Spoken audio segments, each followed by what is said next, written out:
Interesting. Seems good. Streaming. Up there at 72060.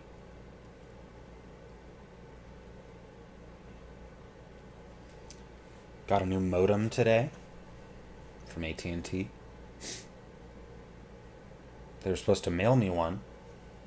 And then after it wasn't here for a couple days, I called and they said, oh, we're going to send a tech out the next day. Because we forgot to send it. They didn't say they forgot, but they said there was some problem or something and just like glossed over what could have happened. Weird, right?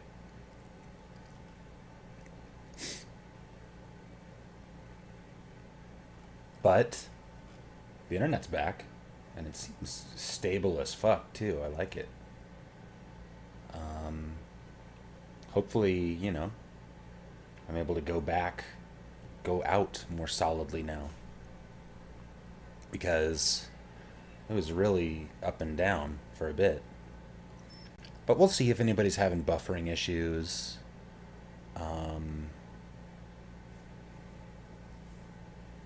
And then, you know, I'll adapt. I did lower the res, though. I know one guy said that would be good. I need to probably put a notice for foul language. Because I am foul-mouthed. Or so I've been told. Sorry. I mean, I try not to use racial slurs. No, but seriously, like... yeah, let me know if I fuck up, for sure. And I will fuck up less. But I'll try not to in the first place. Anyway. We got Planescape to play. And I need to know what the fuck is up with that puzzle dungeon I entered. And I entered by myself. So... let's cut straight to the chase. With this mic bit. Resume my goddamn life. Okay. So, I am in the middle of this chamber. To the Drowned Nation's catacombs. I mean, I see there's something down here at the bottom.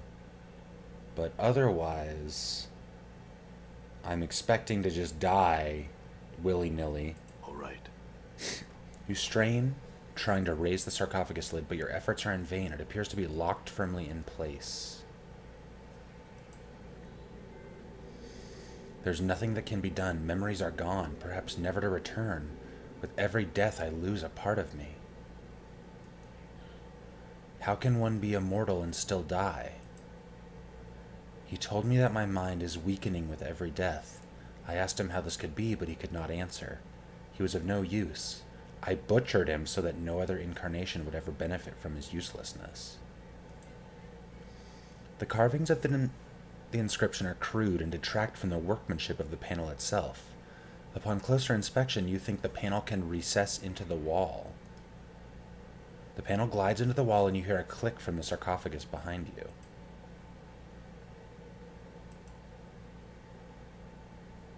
I suspect that we will continue to die and be reborn until we finally get our life right. I do not know what we have to do to bring that about, though, and therein lies the frustration. Is it some sort of karmic cycle? As I gather, some incarnations have committed terrible crimes, but also there have been a number of incarnations where we have labored to do nothing but good. Hey, Perps. Is that Pika? Yeah, it is. How you doing?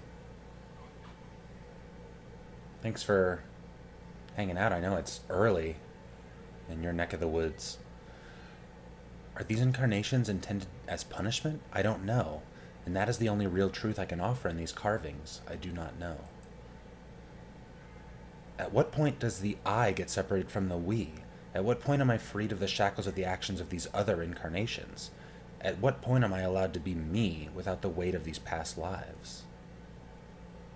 The panel is well crafted and fits into the wall with precision. It looks as if it can recess into the wall.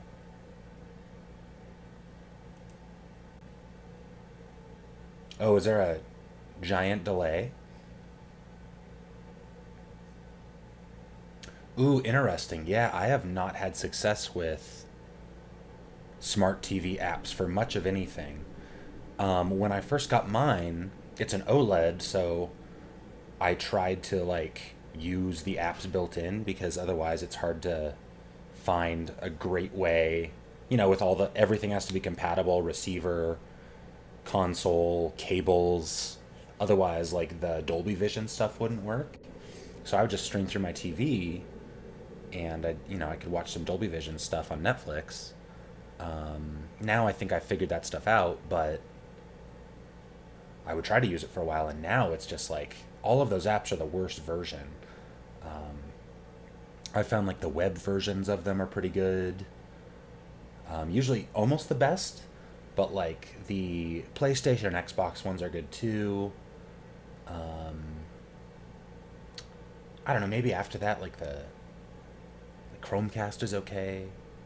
I don't know. Whatever works is fine. I have this like 4K Amazon streaming thing too, so I don't know. That seems alright.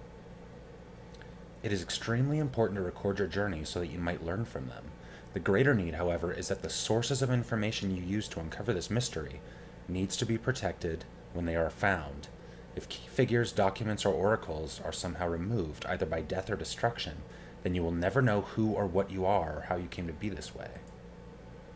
The craftsmanship is exquisite. The panel is inset into the wall with precision that only a master craftsman could achieve. You think the panel could recess into the wall further. So that's 3 clicks I've heard.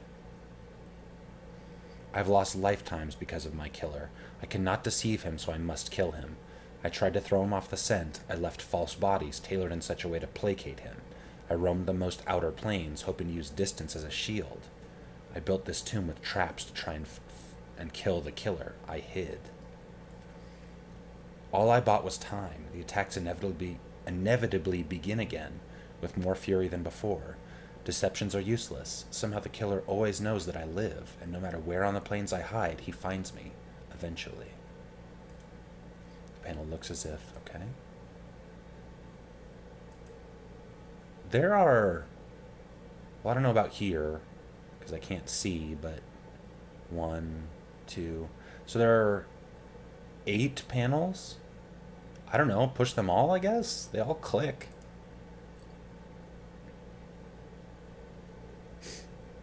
The bad thing is that the TV is as big as I am, but I still need to put my glasses on if I want to see something.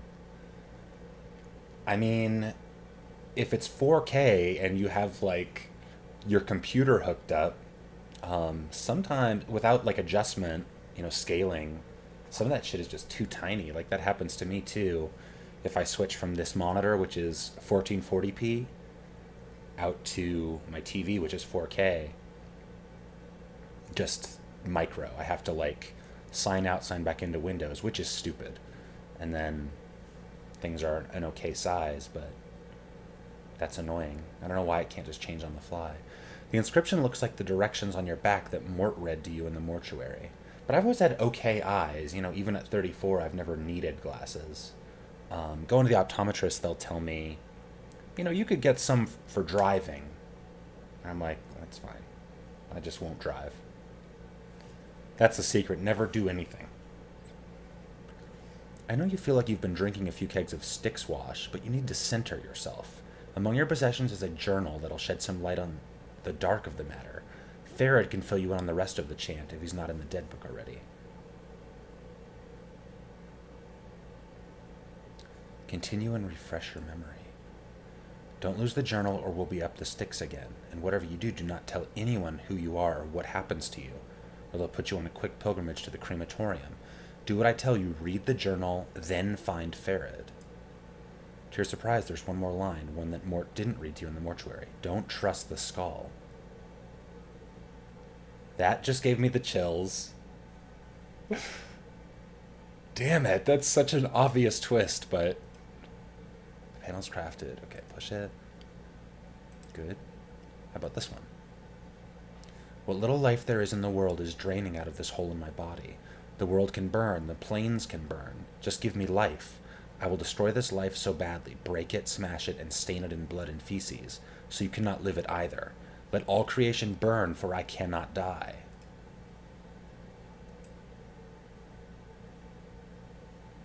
Okay, that's 6 of them.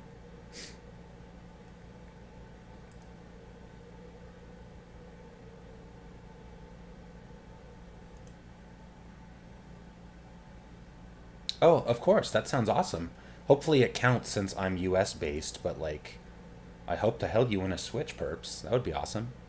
You gotta get that Animal Crossing, so do what you gotta do.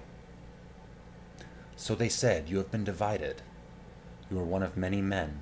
You bear many names, and each has left their scars on your flesh. Lost One, Immortal One, Incarnation's End, Man of 1,000 Deaths, the one doomed to life, Restless One, one of many, the one whom life holds prisoner, the bringer of shadows, the wounded one, Misery Bringer, Yemeth? I grow weary.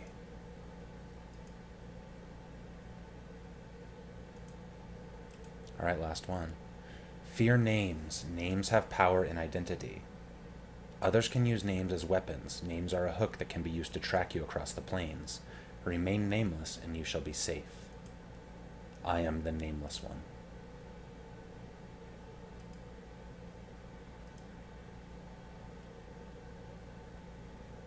Oh, would we play Mario together? I wouldn't mind. The sarcophagus lid moves with ease. The locking mechanism has been undone. Well, I can't not open it, and I can't quick save right here, so...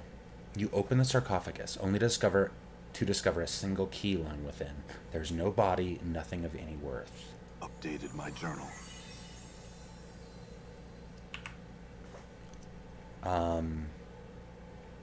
Again, now I have to die again, right?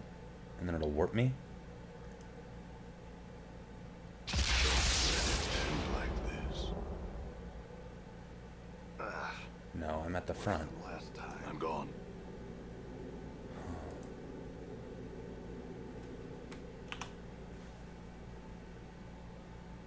Tomb key 4?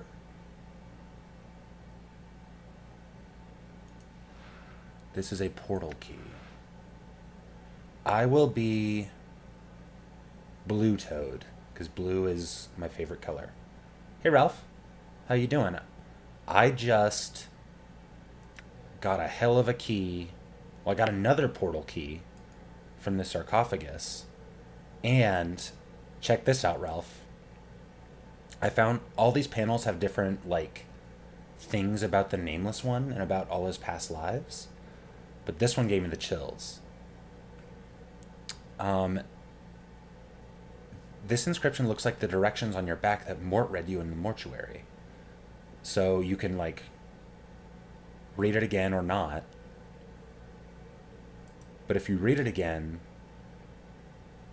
at the end, it says there's one more line that Mort didn't read, and it's don't trust the skull. So I think Mort knows more than he's letting on, or he just, like, simply didn't read that part. But you'd assume he would have some reaction if he was just reading that live. I don't know, interesting.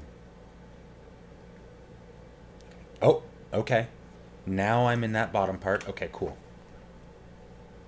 Let's see.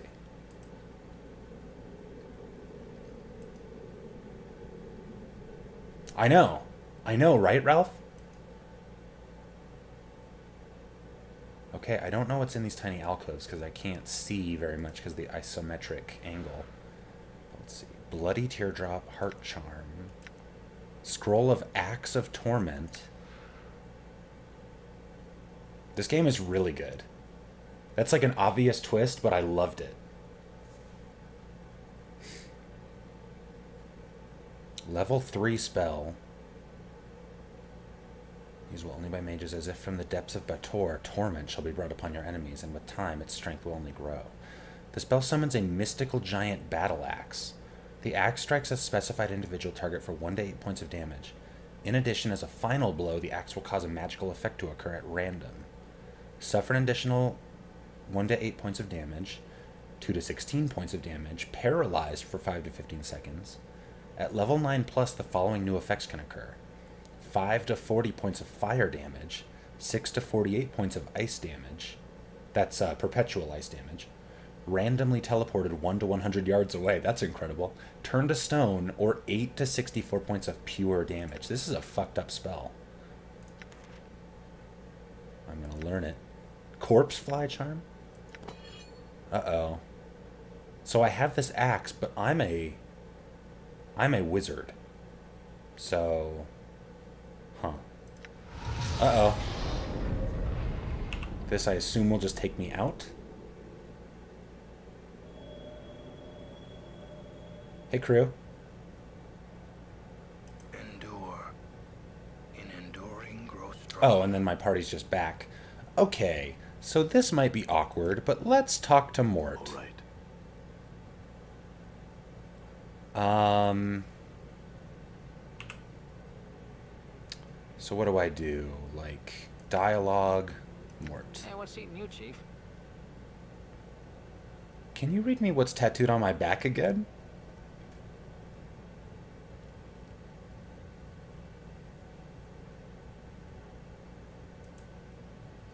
Oh, come on, Chief. Don't tell me you forgot again.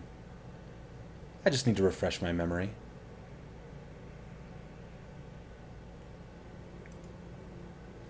Bet I'm going to be hearing that a lot.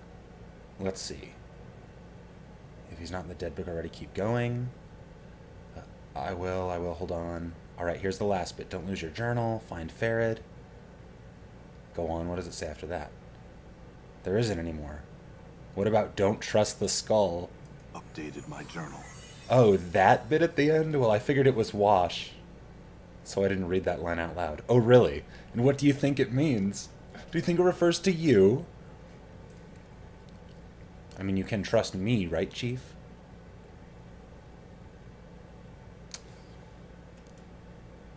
No, come on, what's your problem, Chief? I haven't steered you wrong yet. Yet? I don't like the fact you didn't read me that line, and I'd like to know what else you've neglected to mention since we've been traveling together. No, me either. I would just, like, keep that inside me for years and either eventually die of frustration or maybe explode. Maybe just, like, explode in that Doctor Who way when he regenerates and just light comes out of every part of your body, and then I'd just be a different person, so we'd be fine. Nothing. I've told you everything. Well, almost everything, but nothing, dangerous. If there's anything else, I suggest you tell me now. Chief, seriously, there's nothing else. I wouldn't hold out on you. Yeah, of course. Yeah, you drink, like, way too much, either alcohol or Jones sodas, and then, it, like, hyper passive aggressively, like,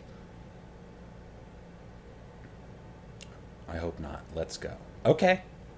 Well, All right. interesting. I still am going to be suspicious of Mort, because that wasn't completely reassuring. Yep. Yeah. And then everybody else would just be like, what? He's being weird. Did he think that was funny? Well, he's stupid. Well, that was a hell of a place. I got the bronze orb, though, which is good. That thing's still dead. How you doing, Ralph? I haven't seen you for a while.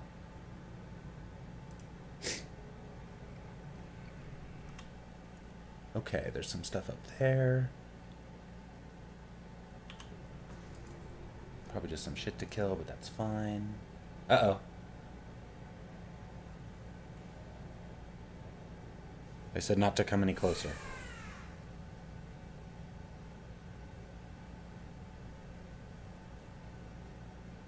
Oh, really?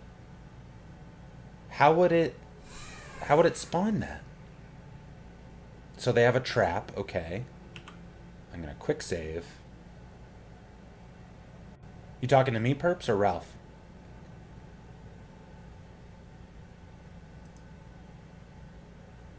Oh, good.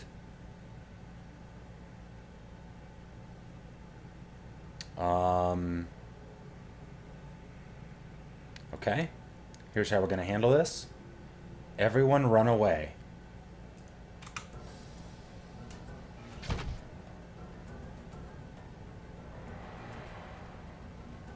Okay, good.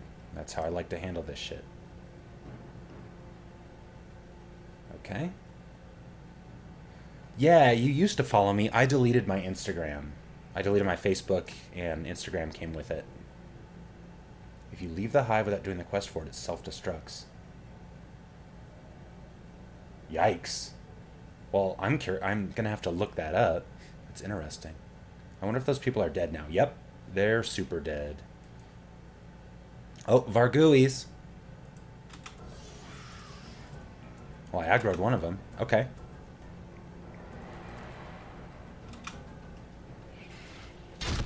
Get it? Damn it. Good.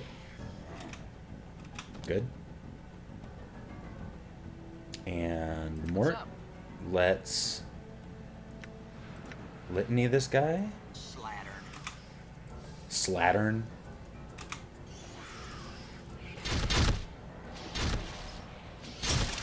Ooh, somebody took damage. I don't like it. All right. Oh, enemy sighted. Okay, good. Mort, you know what to do.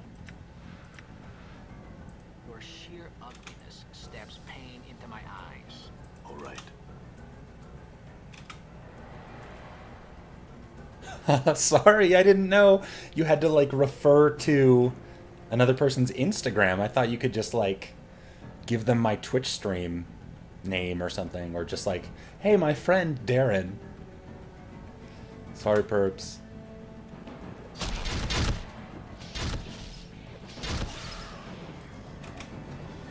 Okay. Uh-oh. Okay, there's two more. I feel bad for those ghouls that died. Uh-oh. Oh. Well, that's bad. Let's just roll the dice on this one. One down.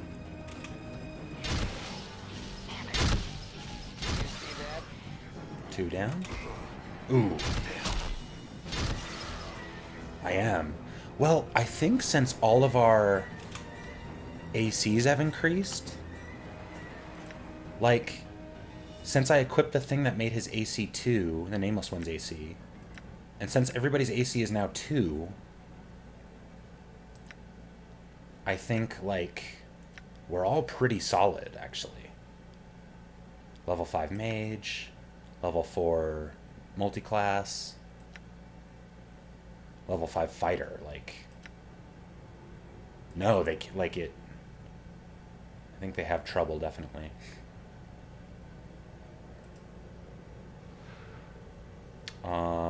Take that. And I'll take that. Oh, yes, I can. Alright, guys. Inventory. Oh, I don't think I need these tomb keys. Good, I'll put that with my other clot charms, blood charm, bloody teardrop. I think... Man, we are getting some shit. I don't think I need these keys. I'm going to dump them.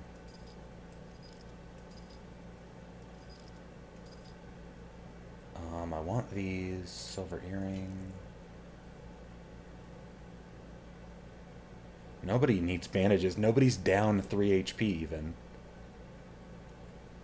I do have a bunch of these infinite recall charms. Let's check this battle axe.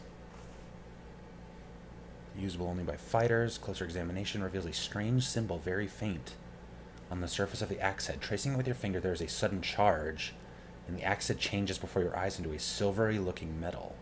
The edge is incredibly sharp, so much so that it looks like it could hack through stone if necessary.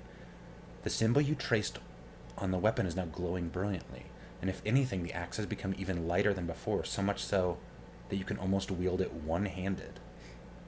Well, I am not a fighter, so I'm going to not wield it. But I will give it to Mort, along with this knot charm.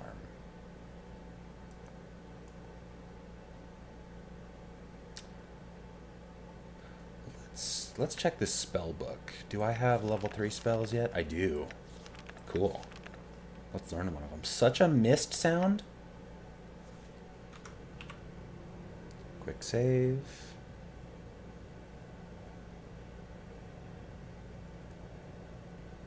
No.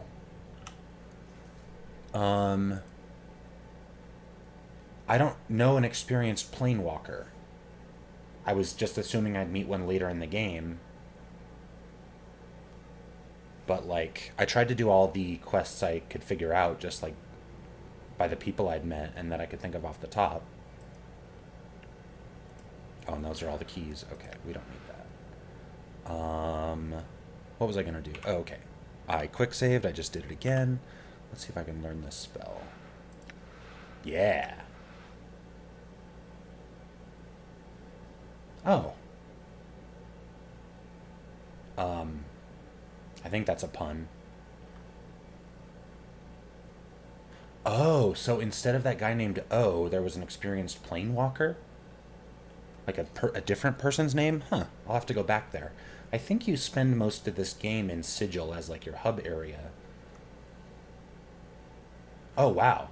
So I'll have to go back. Maybe it's just, like, a random thing. Alright, now... go here, and fuck yeah, I'm learning Axe of Torment. I do have to rest first. And fuck it, just let's identify stuff twice a day. Or twice before a rest. Man, this game is so cool. So, Ralph, maybe you know, or can look this up, but was the development Baldur's Gate, then Planescape Torment, then Baldur's Gate 2? And I guess those count any expansions as well. Not Siege of Dragonspear. I know that came later, and Beamdog made that, but... at least I think. What the fuck was up with their Vargui trap? Like... what... I wonder... were they trying to, like, summon Varguis? Uh-oh. It's pretty wet down here. Oh, is this where the fresh water would be? You don't have to look it up if you don't want. That's the order I'm guessing. For a while, I thought Planescape came before Baldur's Gate, but I don't think that makes sense. Planescape seems much more advanced in terms of, like, narrative design. I don't like it down here. Okay.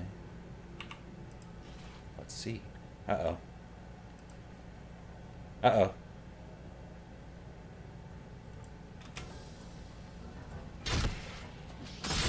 Oh, shit.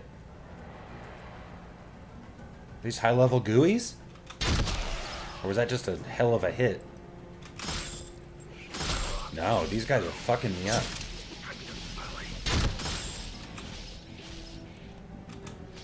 Oh, shit. Are they just, like... infinitely spawning? This is bad. Oh, that... okay, cool. Sorry, perps, if I fucked all that. Didn't even think about it. Alright, GUIs. Okay, enemy sighted. Alright, let's wait. And okay. Man, these are stronger, or they're just getting those lucky hits on. Okay. I'm gonna have to do a search for those, because now I'm curious. That's fine, Burbs. Target gone, okay. I hear your And words. let's go to your items. And I don't know, here, take these bandages.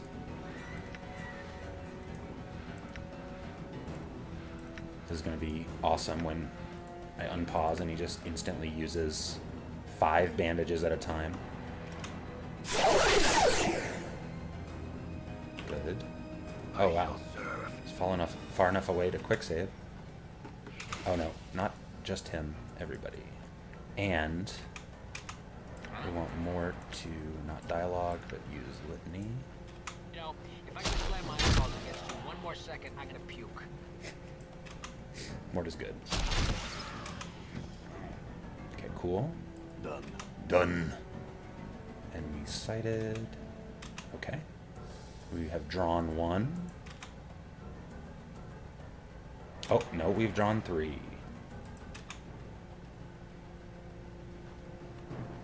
Okay, this is fine. I hope.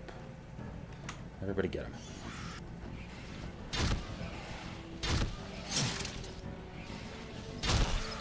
Okay, 1 damage I am okay with.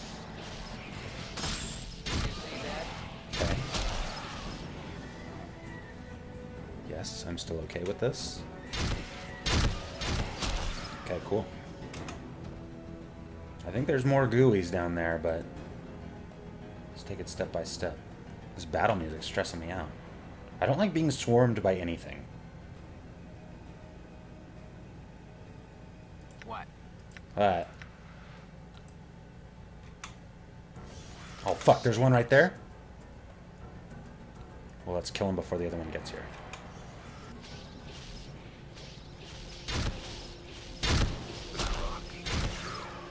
Okay, good. So I've been playing a bit of Diablo 3 on Xbox. And, Diablo is also isometric, you know, it has that history. Diablo 3 is obviously newer, but I was wondering, like, how much Diablo as a concept took from these Infinity Engine games. Because at one point, this companion I had, like an NPC companion, did the thing where he he aggroed one of the enemies, or multiple enemies, and they made what looked almost exactly the same, like, emotion lines, like these, like, rage lines over all the enemies. And Blizzard has a history of doing that type of shit, you know, like Warcraft was pretty much supposed to be from what I've heard, a Warhammer game. And then that fell through, so they just made their own shit. Uh-oh. Who do I see? Okay, King of the Gooeys. Oh, 2 Gooeys. What's this guy got? A skull. A Warhammer. I am playing a... Is it Mage? Sorcerer? Whatever that one is. But I like to play those in games, so I'm just playing that again. Give me that Warhammer. And another Blood Charm. I like it.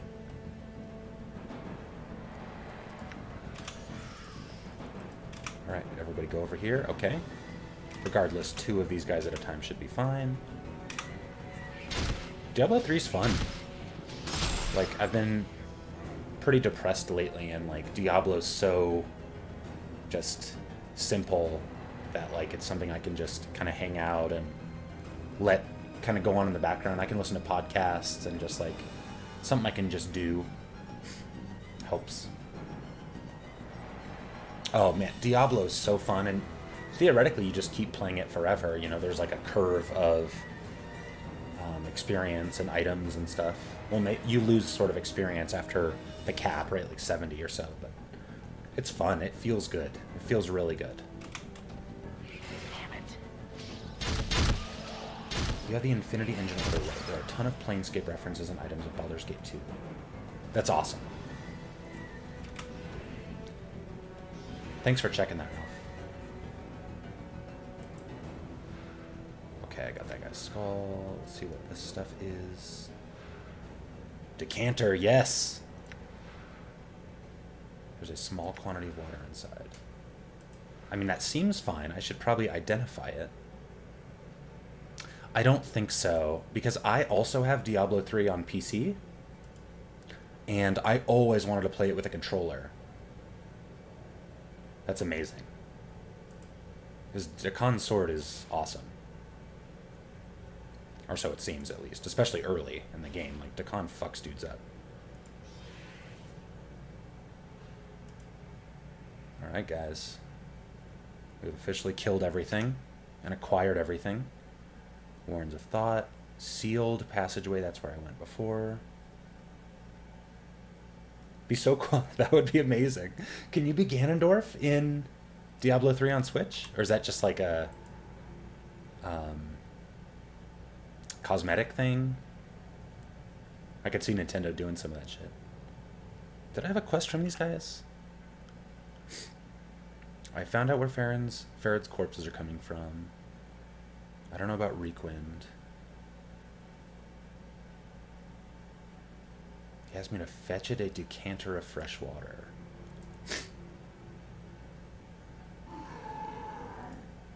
I don't think there was anything in this table. Oh, okay, there was. Remain watchful, ghouls.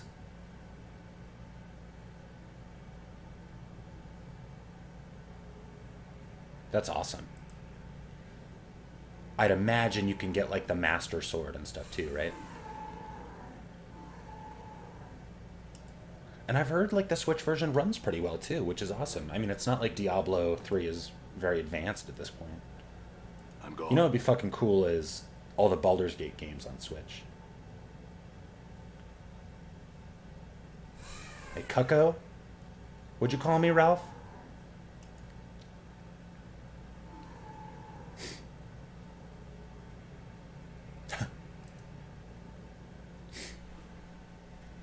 Okay. Let's go give the face guy the decanter. Maybe he'll be like, this isn't good enough.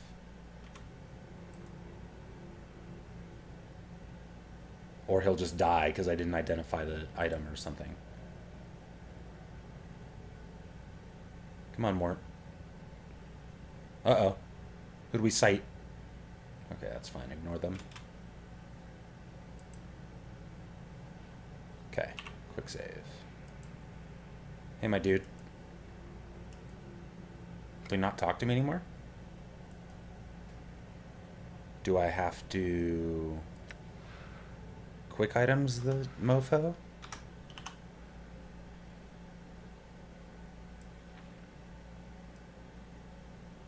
Wait, I can't. Okay, I can't put that up there. Do I have to identify it first?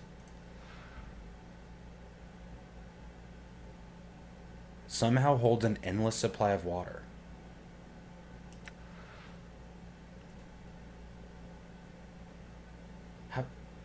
How did it get identified? Okay, guys. There we go.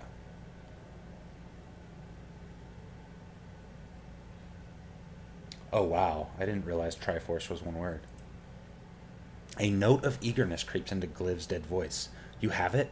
Pour some of its water across my lips, and I shall tell you what I promised to tell you. The clear water from the flask trickles across the stone lips, diluting the filthy flow that spews from the holes. As you watch, the ditch's water slowly dissipates entirely, the dirty taint of it replaced by clear, fresh water. Gliv groans in ecstasy. After a moment, he says, "Do you wish your answer now or later?" Why would you want it later? Seek out the woman called Namel. She resides in the clerk's ward in Upper Sigil. I know not where exactly. Best of luck in your quest, immortal. Thanks, Gliv. Updated my journal.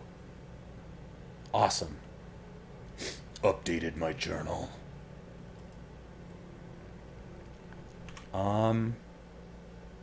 Okay, seen a bit, perps. I say we get the fuck out of here. But I also think we'll be back because there are hella other places to go. Uh-oh. Yep, Ralph's in charge. Okay, good. I should probably mod Ralph, too. Damn it. Kill him. One down. Cool. Damn it. Sorry, Ralph. I don't know if nobody was in the chat at the time, I don't believe, but I got a new modem. That's so annoying that you only have to watch commercials when it dies. I think every 45 minutes or something, it plays commercials too. But, oh man, I hate commercials. Okay, everybody go over there. And we're going up here. Alright, let's head back for now. I don't think there was anything else I needed to do down there. Yeah, so I'd been having the modem like drop off sort of randomly. Like the internet connection would just like stop and the Wi-Fi network would just disappear. That was happening like on and off every 10 minutes or so at the worst. And then on Saturday when I was trying to stream, it just got super bad. It kept dumping me off. And then it happened for like an hour or two after that. So I just cut the stream short. But I just had a modem installed, and it seems like a solid connection. I'm not noticing any stream drops yet. Like Twitch even still says I'm at 41 minutes, so hopefully it's going okay. Also, I changed the output of the stream to 720p 60. Based on the comment from that one guy that was having stuttering issues. But I don't know if that changes like the amount that has to be downloaded for the stream because the bit rate is the same. Yeah, I just don't know if that's a resolution thing or if it's a bit rate thing because my bit rate's the same. I'm still at like 6,000 kilobit per second. So I don't know. I can mess with that too if people still have issues. Done. But I'd assume having my modem be more solid should help as well. Okay, let's talk to this motherfucker. Door's locked. Guard straightens up. You got what Farrad wanting, Burke? Show it to me, Burke, and I'll raise the gate, but not until, right?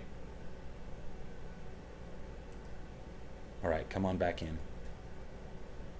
I'm tempted to kill him. Because that's a dickhead thing to do. So, let's try it. Oh, wow. I will hear you. I should heal him. Like that I have Soego's skull.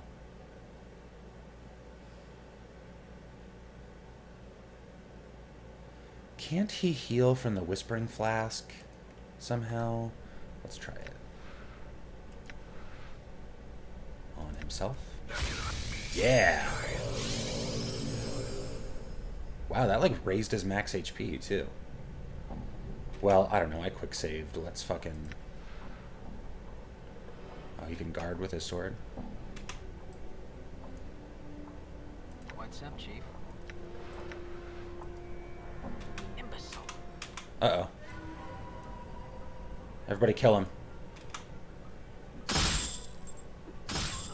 Good, fuck you guys. Uh-oh, they all aggroed. Well, this guy aggroed. Okay, now they all aggroed.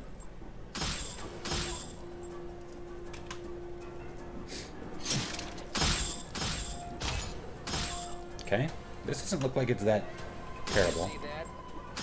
We're taking a lot of damage off of these guys. Alright, Bar, you shouldn't have been a dick.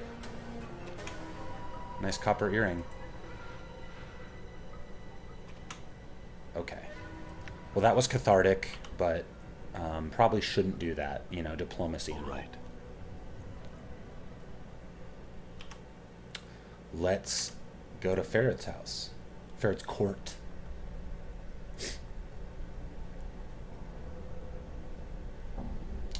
Oh, I found Uhir's thing. So let's talk to him. Find me knife, perchance? Uhir takes the knife and holds it lovingly. Ah, you're back. Me lucky knife.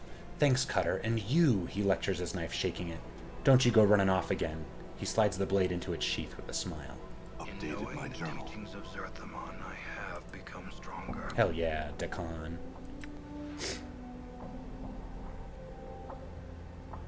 Looks good. I like it. You know what? First, let's go rest at Our Lady's house. She was always nice. Probably because I let her poke around inside my body a bit. I haven't. I don't know what that is.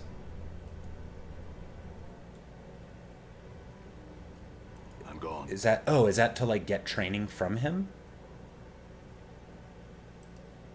Hey, Marta. Can I rest here? Marta's home. Marta, sleep here. You can sleep if and you want. Yes. Cool.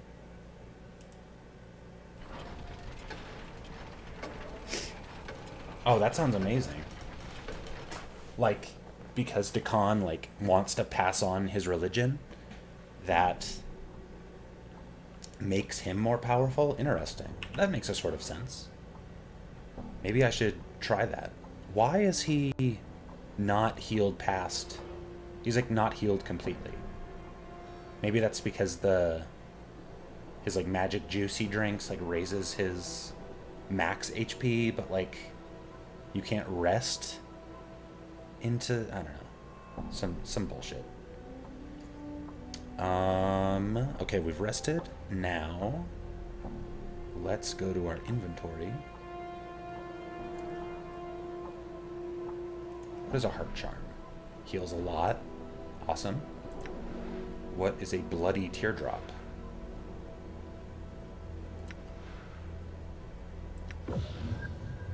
Tear of Salieru Day. Permanent +1 constitution. Only by lawful good characters.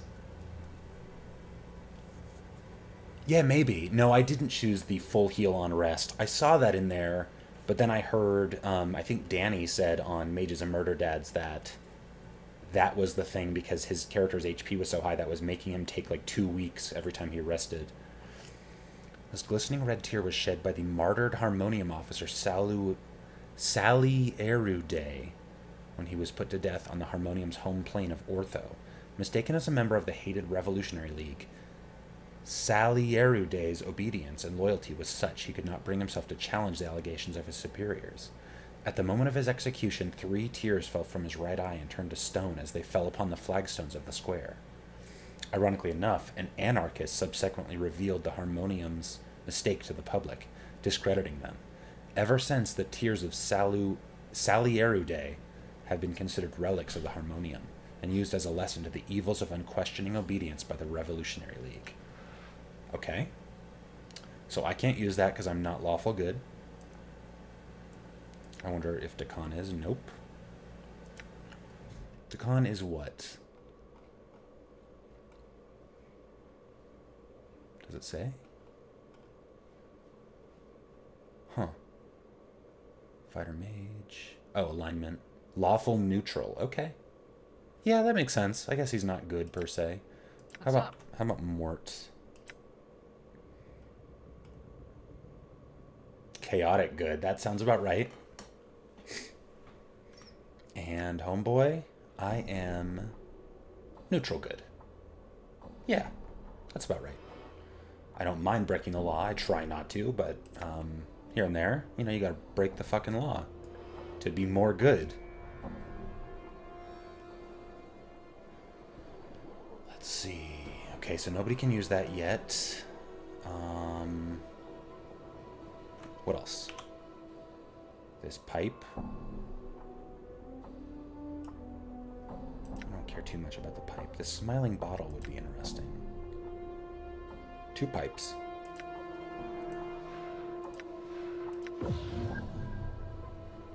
Invokes Cloud Kill. Wow. Seems dangerous. Yeah. Yep. And I don't mind Baldur's Gate because I'm just going to forget because those games are, I think, really complicated. Or they have a lot of shit going on and I'm going to forget most of it. But the tears of sorrow that were shed by this person's relatives. All the imagine collecting that. All the rage and anguish of this person's senseless death in battle are contained in this smiling bottle. By throwing this bottle at an enemy, their wrath can be unleashed. Dangerous. No, I understand too. I was planning on stopping Mages and Murder Dads if I get to where they catch up to me in Planescape Torment, which probably will happen. If I keep burning through them. Dakan has one identify and it's been used. Okay. And let's rest again.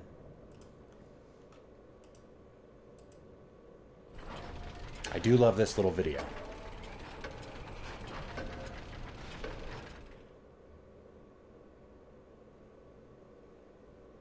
Okay, now he's at 44. Okay, good.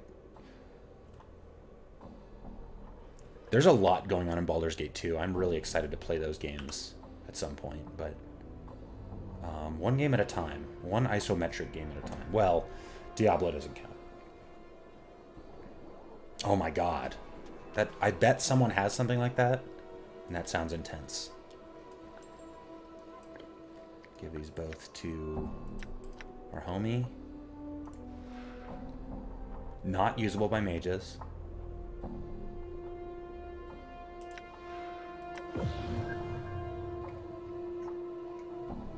Need to be proficient in fists.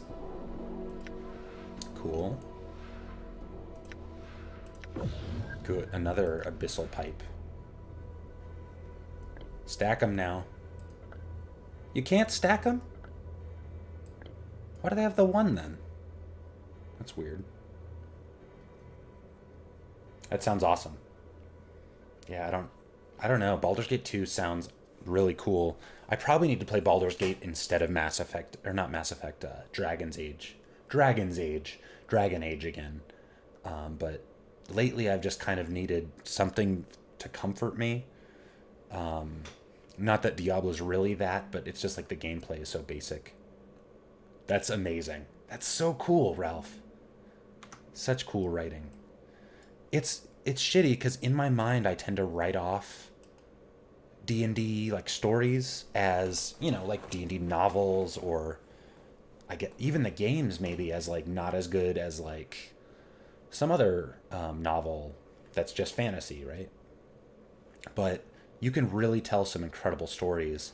And then I guess the games are awesome because even if the stories aren't that great, it's like in a really cool game with all these stats and stuff, and it's like single player, which I love. Yeah, no, I'm really starting to like it too, especially with Planescape as sort of my entry into the space. Yep, yeah, I like it a lot. Okay. 24 hours, so we've rested an entire day pretty much. All right. But we've identified some items. Let's go see now what Farad has to say for himself. Well, about me, I guess. We know I'm not supposed to trust the skull.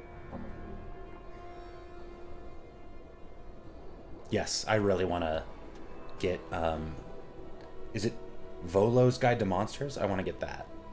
I don't know how actually useful that is as a manual for playing the game, but the idea of it, you know, as a thing where this guy describes all these monsters in detail in sort of like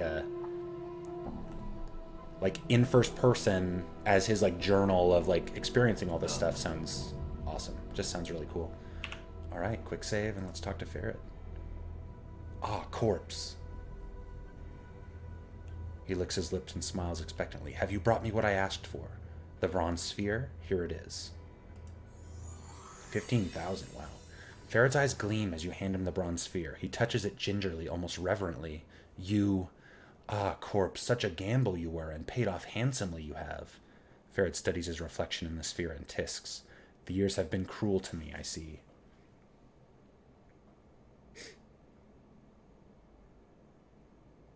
Yeah, definitely.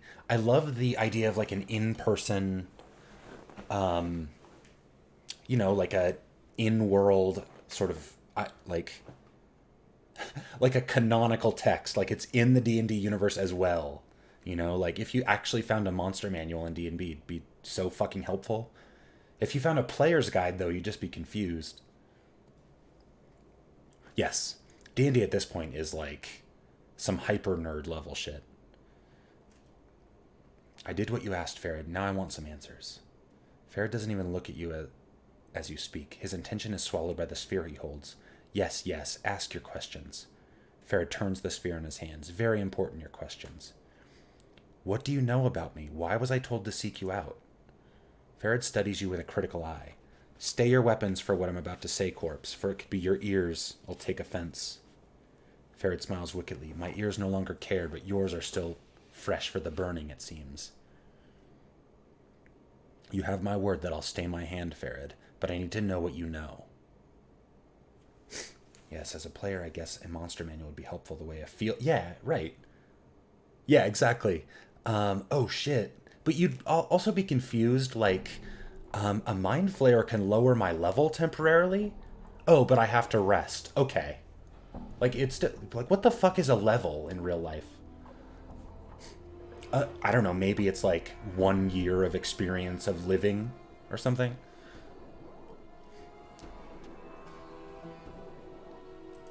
Okay, avowed. The truth, Farad's tone softens as if cajoling. The truth was stretched a bit from my mind to my tongue when we first spoke, corpse. In all terrible honesty, I know little about you.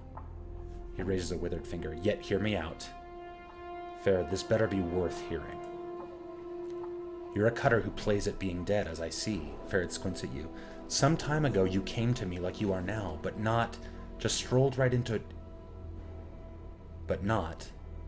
Illwind Court and said you wanted an audience with me. An audience with you? Aye, an audience, Farad chuckles, like whispering sand, like I was royalty. He seems amused, but there's an edge in his voice. You know the right things to say, you did. Oh, yes. You spoke the chant like a governor, born and true, and I listened.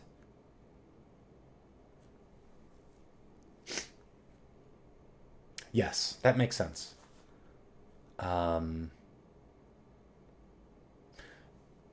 There must be role-playing systems that deal with, like, being tired. Yeah, I mean, I get it. That totally makes sense. Like, exhaustion alone just makes you less able. But I wonder if D&D has stuff like that, other than a DM just sort of making it up on the spot. Like, any official, like, you guys have been awake for 18 hours, so, I don't know, roll a constitution check. Maybe that's all you do.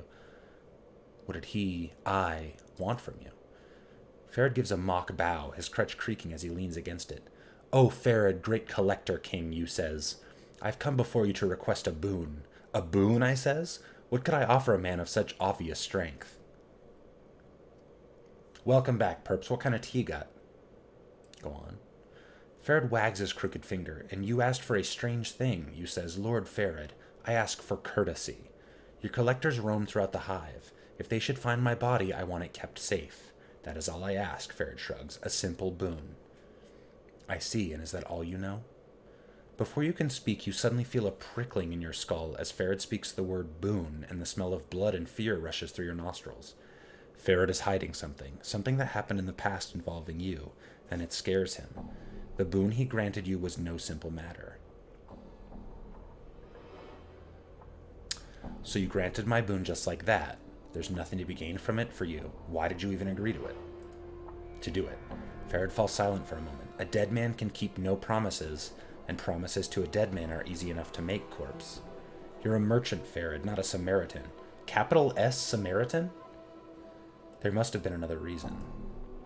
Aye, Farad's face suddenly peels back in fury, his skin flushing red. After you'd strung up a score of my blood on the hive walls to die, I had enough reason to promise you the plains themselves. Then your butchering self comes to my home, my kip, to demand a boon of me. Farad calms himself, though his face is still flushed. I agreed. Fennel tea? That doesn't sound bad, that sounds nice. Is that a kind you tend to have, like, commonly, perps?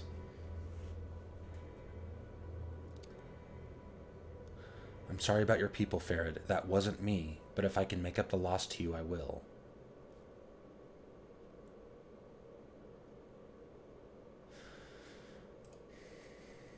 No matter. Them bodies served me well enough. The Dusties pay the same for fresh debtors as for old. Was that the only reason you agreed to my request? You knew things about me, things only I knew. You knew I was greedy for something beneath sigil, and you put a name and picture to it. The bronze sphere, you said. I didn't think you would fetch it for me, he chuckles. Yet did you? Aye. The planes turn in strange ways. And that's all you know? All I know? Nay. But it's all I know about you, corpse. Fine, next question. What did you take off my body after I died? I? Farad licks his lips. Why, I took nothing, corpse. His face splits in a grin. Then I wasn't the one that found your body. Nice. Yeah. Those are more common here. Fennel tea, though. I'd imagine that's just herbal. Right? Like no caffeine or anything. Farad's smile widens, pulling the pasty folds of flesh back from his face like a curtain. Ew. My daughter, the rose of my eye, the sweetest of my family, and the sharpest wit of them all. He licks his dry lips and sighs in mock sadness. Such a cruel tongue on her. Oh, Baldur's Gate 2 has an exhaustion mechanic. Huh. Interesting. Well, that's good. That'll make you rest. Probably because in Baldur's Gate 1, like, people just run around and never rest if they didn't have to. Especially in, like, story mode, right? Your daughter? Who? Updated my journal. My darling girl, Anna. She found you dead as a debtor can be, in a place where most collectors wouldn't go for a mountain of coppers. Could be she plucked something off you, could be not.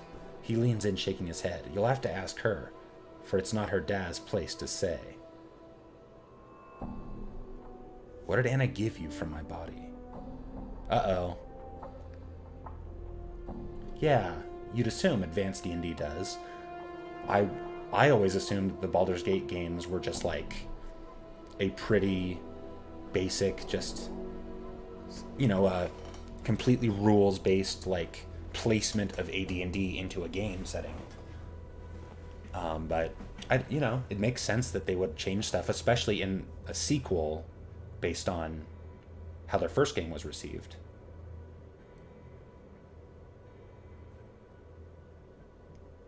I don't even remember a tiefling that was rude as hell. Oh, yes! Anna, in that, like, first area after you get out of the mausoleum?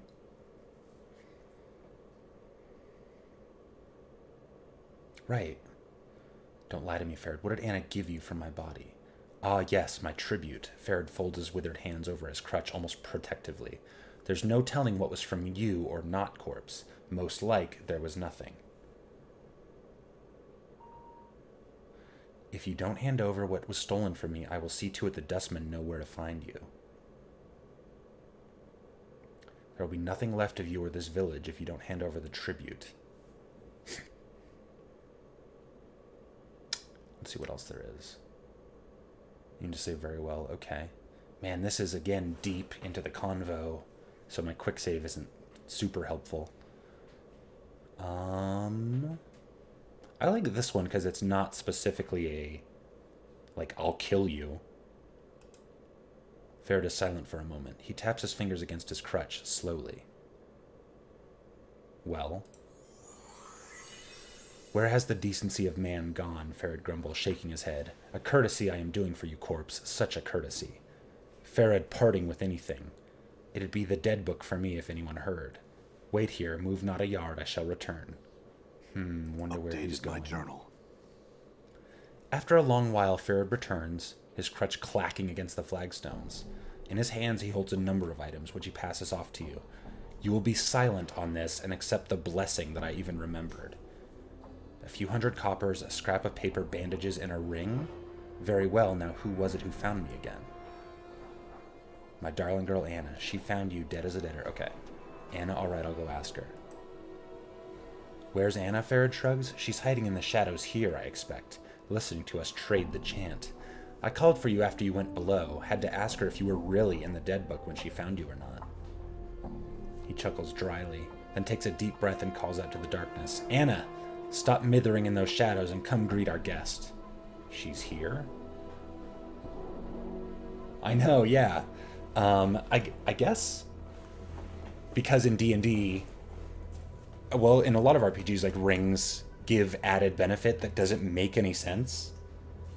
Like, imagine if you put on a ring and it just made you it raised your intelligence like 10%. Like, that would be wild, right? But like, you wouldn't think there'd be more of them. I don't know. It's probably just like loot, right? Like, there has to be treasure at the end.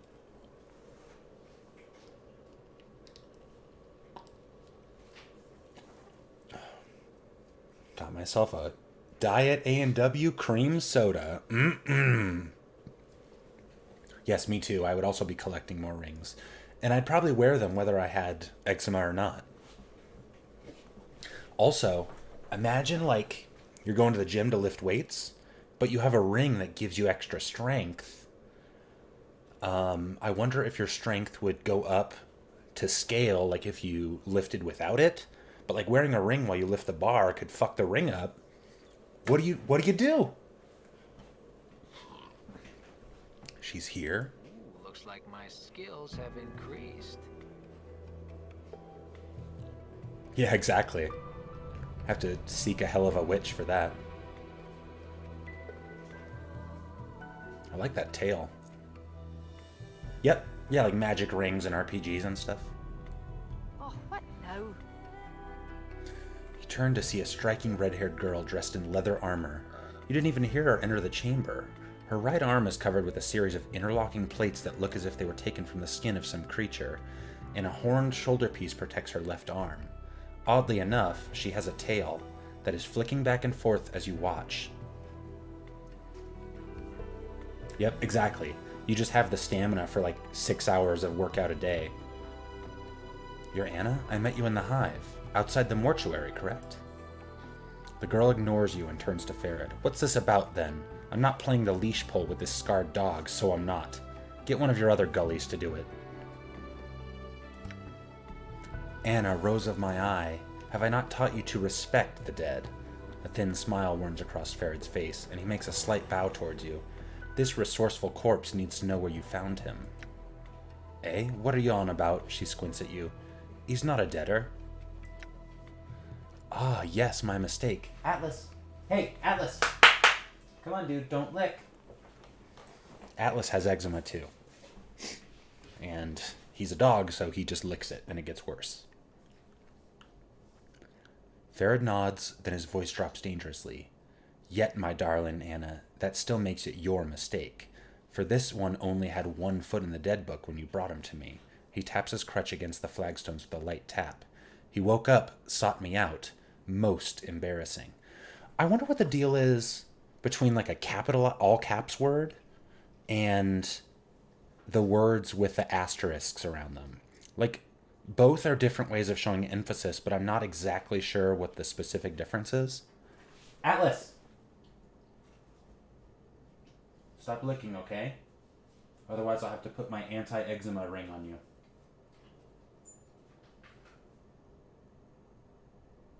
Look at him, he's just like, I'm not licking. Why would I lick? So, Anna glances at you, then shrugs. He shouldn't be playing deader on the hive while I'm about, or he'll wake up in a Dusty's arms, he will. How did she get this accent when Farad has not one at all? Maybe from her mom? How are tieflings made again? Aren't they half demon? Maybe you could have checked to see if I was alive before dumping me off there. Oh, aye, and maybe you should have been more careful, and maybe you would have been lying face down in stone still, and the alley cobbles like a deader, aye? I'm just back to my college analyzing the text habit. But I don't know, it is an interesting distinction, and they do seem to apply it. Yeah, exactly. Like, the asterisks are not something I've seen in most writing at all. The caps thing is more common. You know, none of this stuff really happens in, like, published books, really. Like, it's not any sort of, I don't know, literary device used commonly. Like, it's maybe more a fanfic or, like, an internet thing. Interesting choice, really, though. And the fact that there's both of them deployed here. Maybe I should show your filthy corpse pirate hide what it's like to be lying near dead in an alleyway. And I don't need to threaten her. Enough of this. Where did you find my body? Show him where you found his body, Anna. Well, right, exactly. Like, if you buy a book at Barnes & Noble, the odds are it won't have asterisks in it to, like, emphasize something. I think the italics are more common. Like, I've seen italics used in, a novel or something you'd buy. But even then, I think that would get the side eye from some editors. Some editors say you should never use an exclamation point. Atlas! Hey! Atlas! Stop scratching, dude, okay? Show him where you found his body, Anna. Ferret taps his crutch. Take him to the haunted alley. The haunted alley? Ferret studies Anna for a moment, then grins and turns to you. If you happen to lose my darling Anna on the way to the alley corpse, you come back and see Ferret. I'll guide you.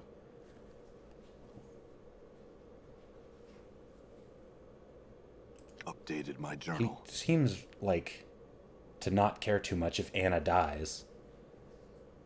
If you happen to lose... Oh, okay, so like if she runs off, he'll like excuse it and then he'll help me. I feel like he'd be more annoyed by that. Yeah, gotta get that exclamation point before your editors get to you, Ralph. Anna sneers at Farad, then throws a glance at you. Maybe I just didn't notice before, but like Farad did say yeah. So maybe he does also have that accent. Come on then, and keep your steps quick, Jig. I've little time to waste on the likes of you.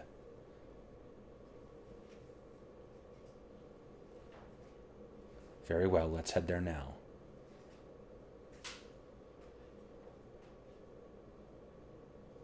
Wonder if maybe it comes out when Anna's around, like a verbal habit. That would be interesting. It really would.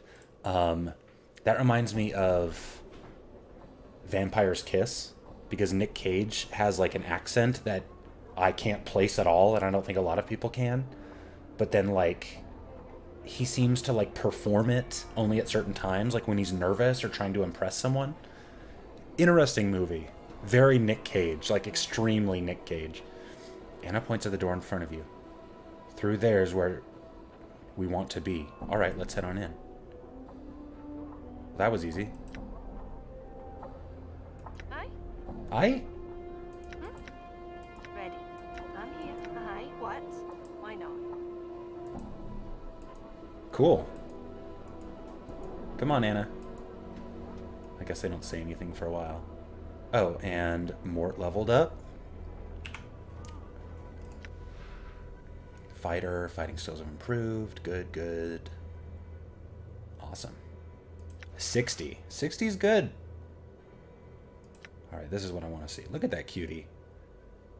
AC of 4 is not the highest. Multi-class fighter and thief. Okay. And she is chaotic neutral. Yikes. You cannot trust her.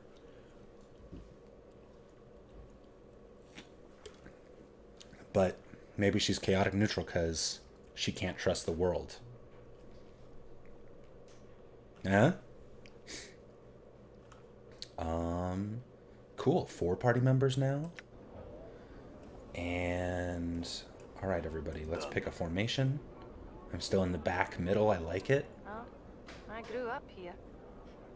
Not a pleasant childhood, mind you. She does live in Sigil, you're right. Let's see if that changes the formation. Good. I like Mort out in front. Because he is my fighter. Cool. Another quick save. She is not lawful good, so she can't punch daggers, huh? 1-4 piercing, proficiency fist.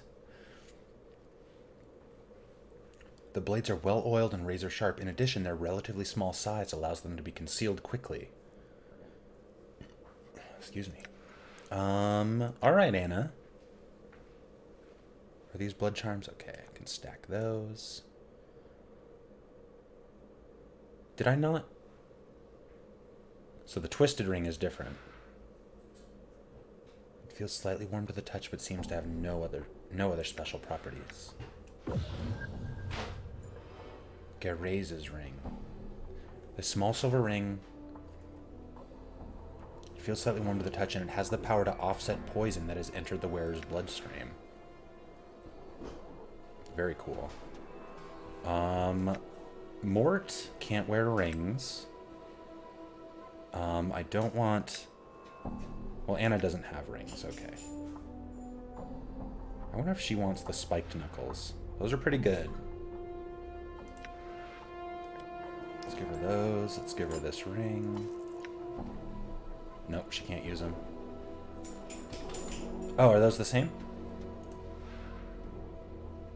Proficiency fists. I thought this would be similar. Let's give her that ring. Anna's vest. But it seems more flexible. Okay. Chained teeth earrings? Nice. Cool. Hopefully she can open some shit for us. Fighter thief. I wonder why she can't use these.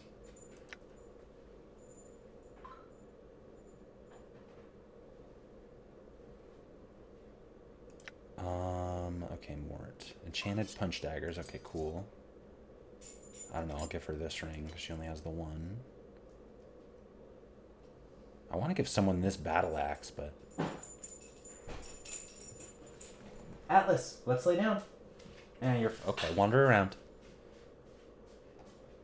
Rat charm, obsidian earring. Nice. She could use that.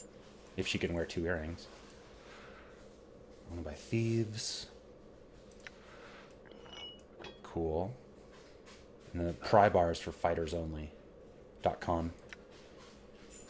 You don't have to be not fighting at fightersonly.com. The blades have jagged edges. 1 to 4. Thaco +1. Fighters and thieves. 1 to 4 piercing. Enchanted +1. Special +1 piercing. I mean, these seem good. Cool. I don't know where the one she had before went. They just disappear? Oh, that's like a base weapon, so you can't like lose it. Interesting. Give her that earring so she can do better steals. And I will use her extra inventory space. Because I'm a cool motherfucker. I wonder if all this encumbrance messes with Dakan at all. Doesn't seem to. 2 were-rat skulls. Awesome.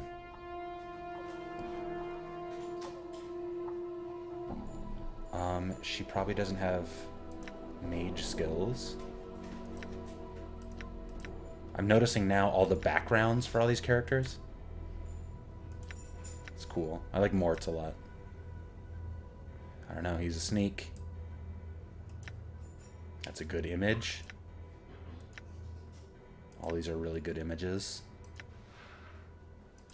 Information. Journal. I thought there were other images, like full biography? No.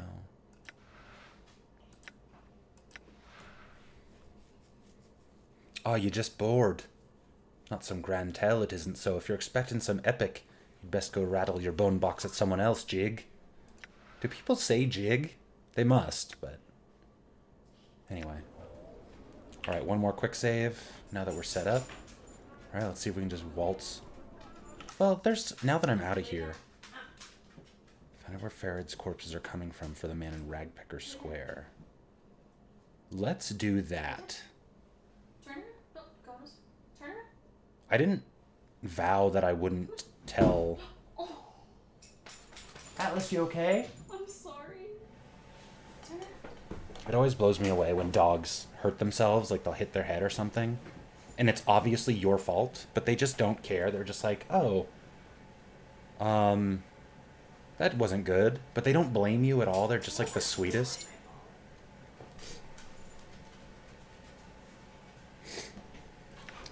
Okay. So I do want to do that rag picker square thing. I don't know about... I know. Yeah, just didn't even care. So I need to find an experienced planeswalker. So I'm also going to go back to the... What is it called? The Burning Corpse Bar? Or no, the Smoldering Corpse, right? Find the source of Ferid's bodies for Emmerich.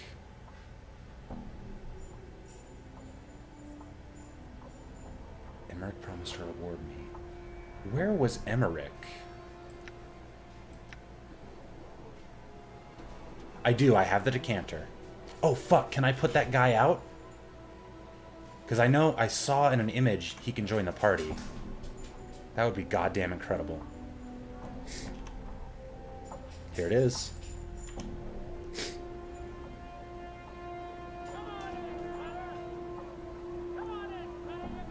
Come on in, Cutter.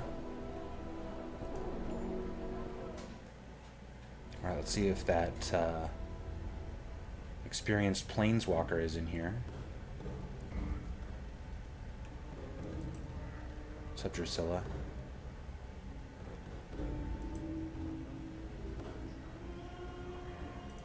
Nothing. Good day. Alright, everybody. Southwest corner. Wait. Is this invisible guy? You see a soft-looking man with a gentle, far-staring eyes. He dresses in supple leather clothing and carries various implements of use and destruction about his body, such as ropes, spikes, tinderboxes, and empty vials of air. He looks half gone, literally. There's an insubstantiality to his existence, as if his essence had been partially leached away. He focuses those eyes on you, and suddenly you find them gripping and determined. Greetings to you, O Seeker. Greetings. He carefully sets down the mug he's holding and gives you all his attention. I've seen the far reaches of the multiverse and returned to tell the tale. I've walked upon the bodies of dead gods and spun moonbeams in the astral ahead of the thousand shrieking Githyanki nights. I've passed the edges of existence and watched my essence shiver away before me. What is it I can do for you? Holy shit, that introduction.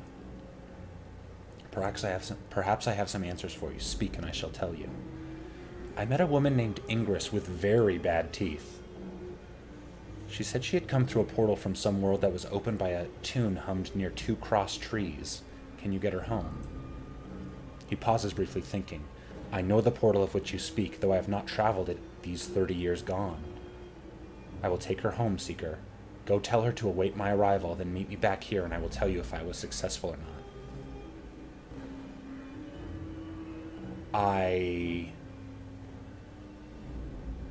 Updated my All right, I'm just gonna let that happen. Now I'm gonna quick save and see if I can talk to Ignis. Strings of fire form.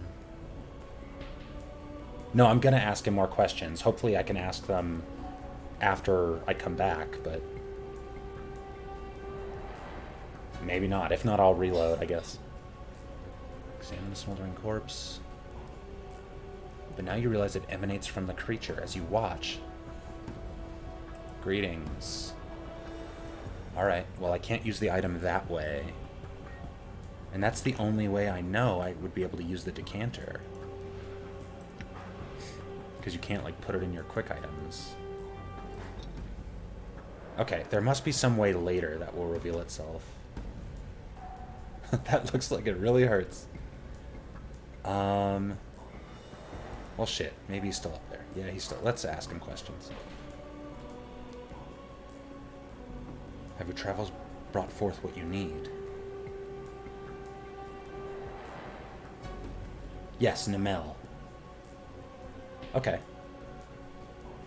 I'll look for Namel. Who are you? Okay. Thanks, Ralph.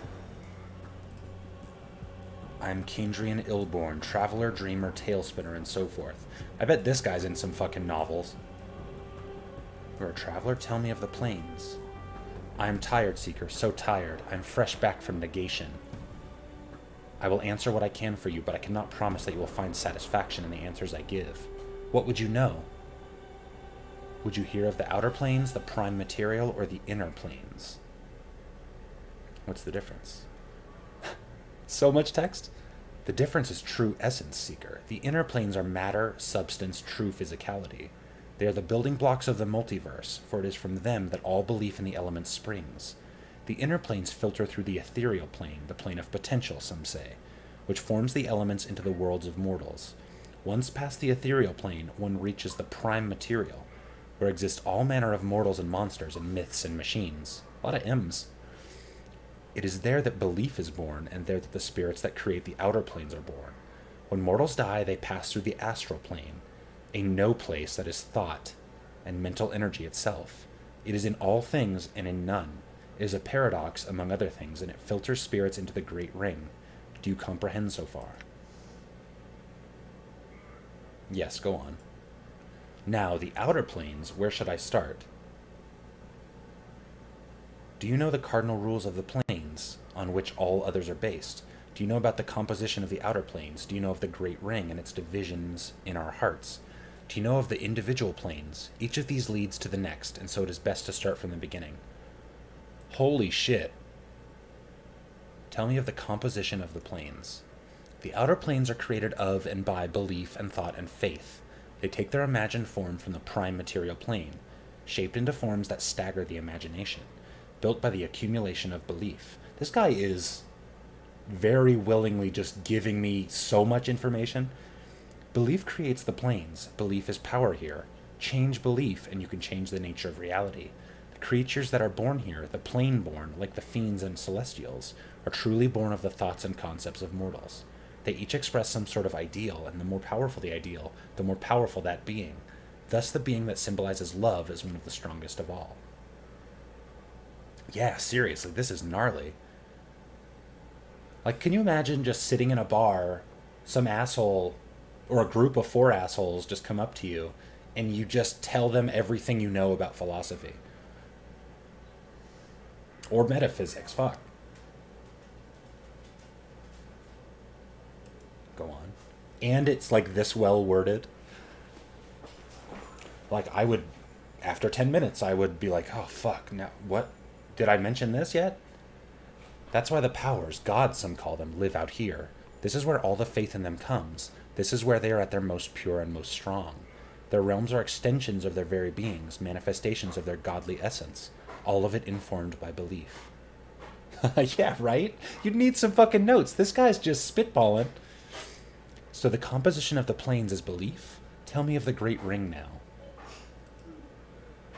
Among the loose unity of planewalkers, we conceive of the infinite outer planes as a ring surrounding the plane of ultimate neutrality, the outlands. I love ultimate neutrality.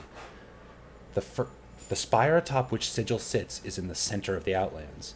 The further one travels away from the spire, the less neutral the plane grows, until it spills into the neighboring planes.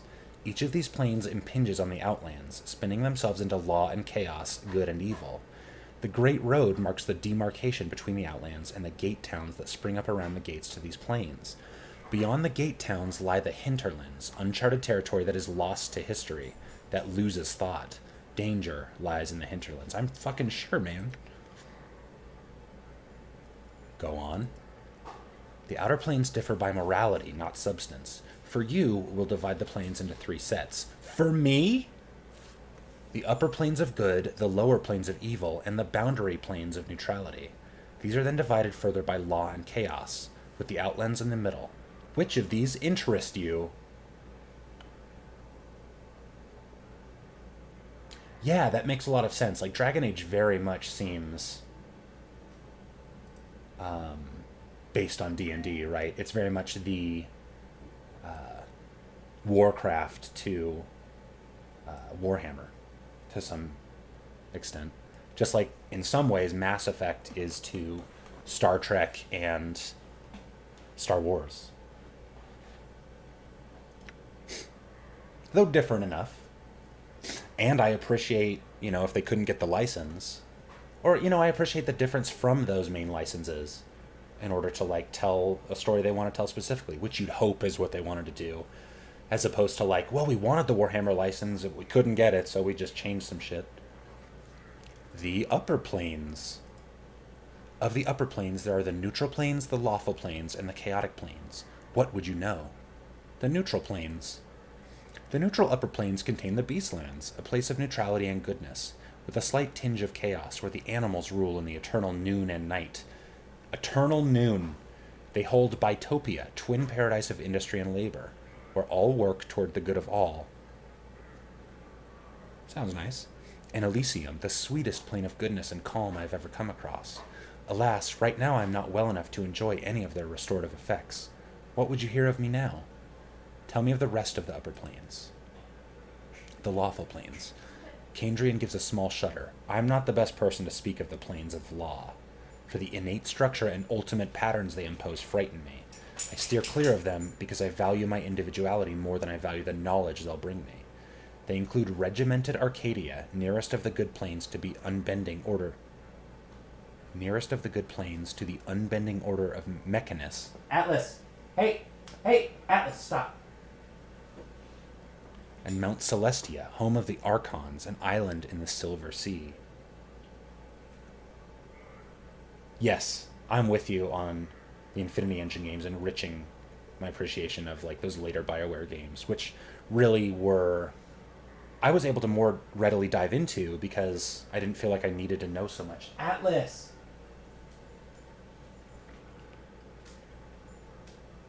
Yes, I'm with you. Entirely, Ralph.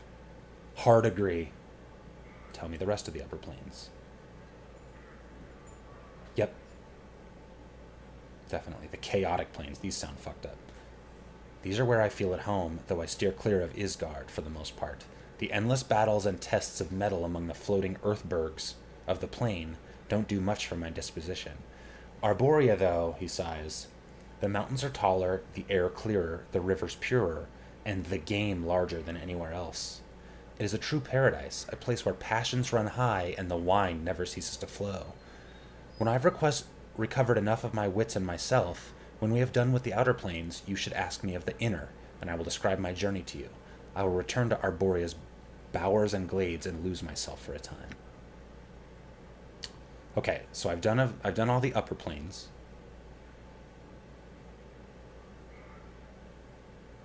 Zordon is trying to contact Jessica. No reason. He has a lot of questions for a friend.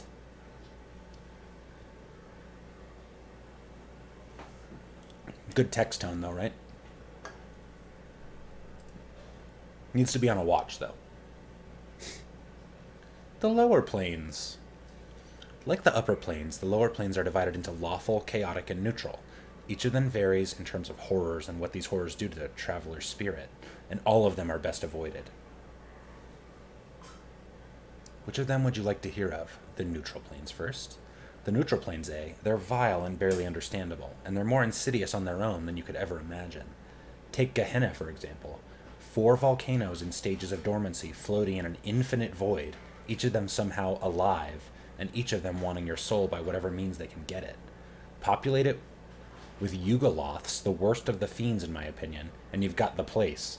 The plane of ultimate evil, at least that's what they call it, is the Grey Waste, a no place that drains color from your body and spirit, stealing away even your apathy, and it's the site of the worst battlegrounds and the war down there. Don't get me started. Then you've got Carceri on the chaotic side. Tell me about the war. Aye, the blood war. At the name, your blood feels as if it freezes in your veins. Ilborn doesn't seem to notice, wrapped up as he is in his memories.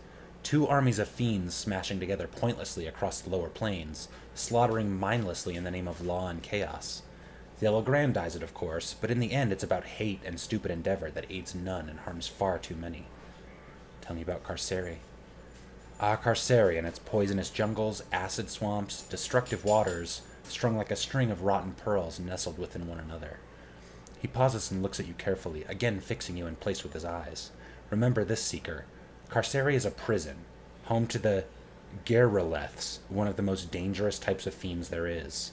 The strength of the prison is the strength of the captor, as strong as the prisoner lets it be. Destroy the prison keeper, and a body can escape the red prison. There's almost no other way out, not when the gates close themselves against you and watch you spin off into the vast space surrounding the orbs. Be wary of Carceri, traveler, for its bonds can be greater than flesh. Tell me of the rest of the lower Updated my planes. journal. Okay. Like the upper planes, the lower planes are... Okay. The neutral... Okay, let's talk about the lawful. These are the evil planes, right? As much as I detest the order of the lawful upper planes, at least they present a modicum of goodness. Their lower planar counterparts, though. Acheron's a place of ricocheting cubes that never see an end to battle, swarming with the souls of dead humanoids. Bator, he shivers involuntarily. Bator is a place best avoided. Those Batazu, the fiends in the corner there, are but the merest expression of the deviant corruption embodied in that soulless machine of order. If you want more, talk to them, but remember, all that is bad about bureaucracy and order originates from Bator, and it spreads like a stain across the hearts of mortals. Though there is some knowledge to be found there, it is rarely worth the spiritual rape the plane inflicts. Jesus! Tell me the rest of the lower planes. The chaotic planes. The Abyss isn't some place you should consider going. Where Bator's all orderly, the Abyss is full of chaos and change, and none of it's pleasant. When it becomes something that approximates normality, that's when you should be most wary of it. It's home to the Tanari, what most primes call demons, and they've got a name for a reason. They're unpredictable and murderous, got that name for a reason. Oh, okay. Unpredictable and murderous, and the few you can trust are few and far between. The few I've met who I'd trust, I still don't trust entirely. They are creatures of chaos and evil incarnate, and if they're putting on a friendly face, who's to say it's not part of a larger agenda? Lower planes, I think that's all of them. Planes of the Great Ring. The boundary planes. There are two boundary planes to my mind, and they are diametrically opposed. One of them, Mechanus, is the very essence of law, a place where beliefs fit together, interlocking, turning in a massive machine that is the entire plane. Some folks would have it that the gears of Mechanus are the engine that drives the planes. The other plane is Limbo, a swirling morass of chaos that follows no rules, none, and just when a body thinks he's classified its behavior, it goes and changes on him. Or it doesn't. You just can't tell. I was in Limbo not too long ago. Tell me of your journey. Mechanus sounds straight out of... I can't remember that short story author I was reading, but it sounds like, a place of just infinite possibility. All of these kind of remind me of that to some extent, because they're not elemental in like an earth, wind, fire, water sense, but they're like so conceptual. They're like based on one specific idea and like just explicate on that idea. Tell me of your journey. He closes his eyes, remembering. I had a Githzerai guide with me. Yeah, exactly. Yes, fundamentals is a good way to put it. I had a Githzerai guide with me, an anarch who could shape the illogical matter of the plane into forms of his desire. We'd fought off the harrowing of the Sladi, the chaos creatures who call that plane home. It seemed there were more than usual, but then one can never tell what's usual in Limbo. But I digress. In the midst of all this chaos, we came across a series of huge metal interlocking cubes like some sort of puzzle box. It wasn't something we had shaped, consciously or not, and we couldn't find a way inside. It was like a bastion of order within the confines of disorder, a seat of law. That is the best I can explain it. Yeah, Borges. I did watch Bandersnatch, and I wasn't too thrilled by it, but there totally is, like, the hyper-meta nature of that episode definitely has that thing going on. I don't know if hyper-meta is the right word. It's like double, triple meta. Tell me more of the planes of the Great Ring. Updated my journal. I think the boundary planes I did already.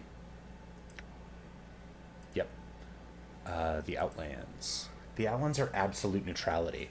Probably the best place for a body to visit in the Outer Planes outside of Sigil if you don't want to have a plane's morality forced into your heart.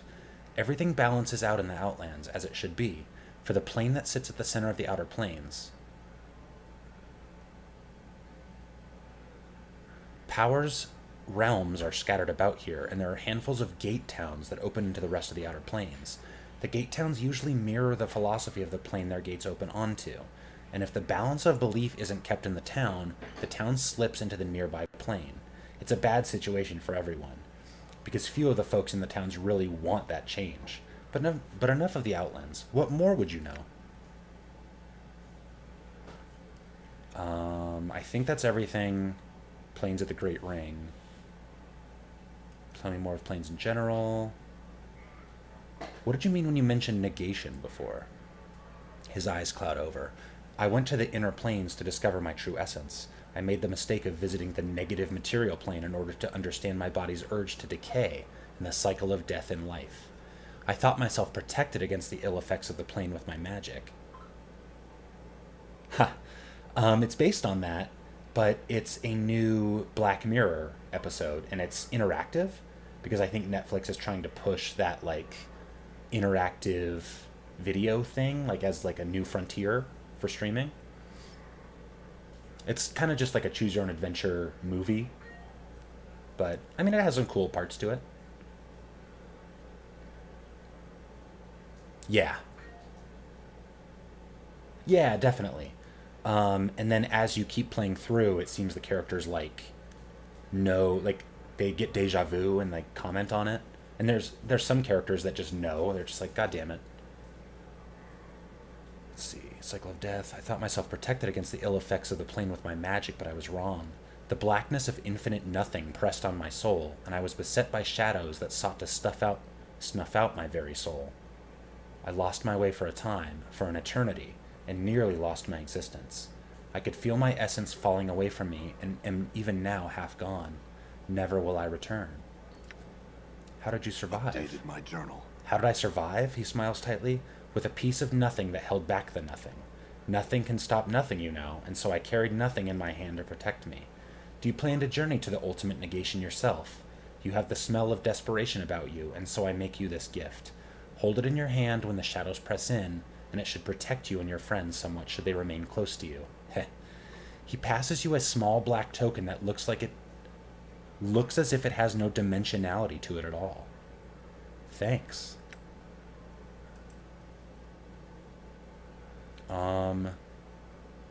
Did I do the prime material? You want to know of the prime? Visit it.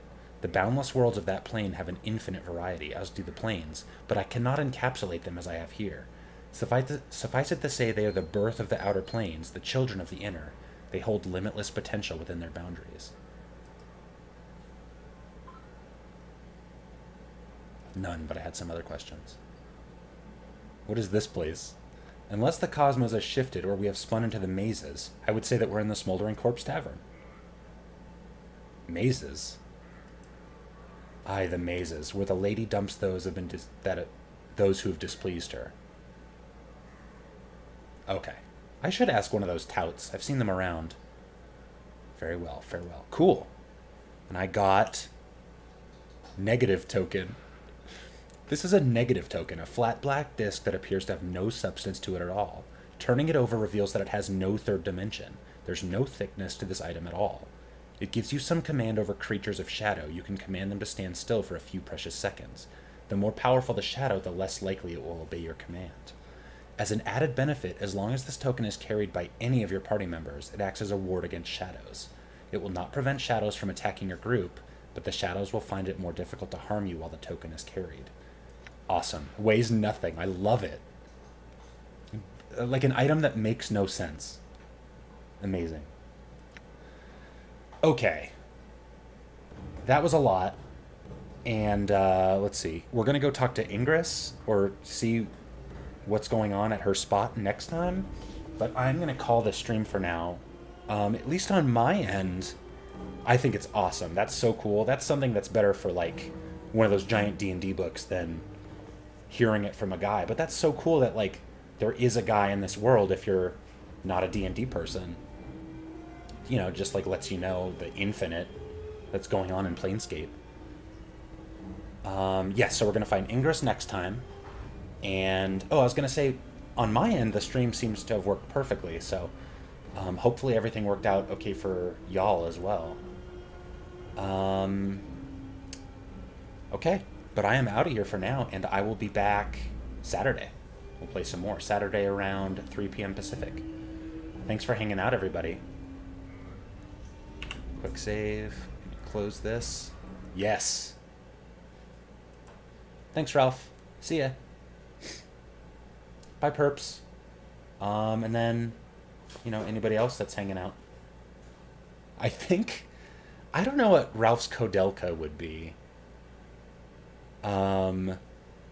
Because I think he likes a lot of, like, series. Because Kodelka, well, I guess Kodelka's part of a series. Huh. We'll talk more about this next time. See you, perps. And then you can check out archives of my videos at youtube.com/DarinIsAwesome.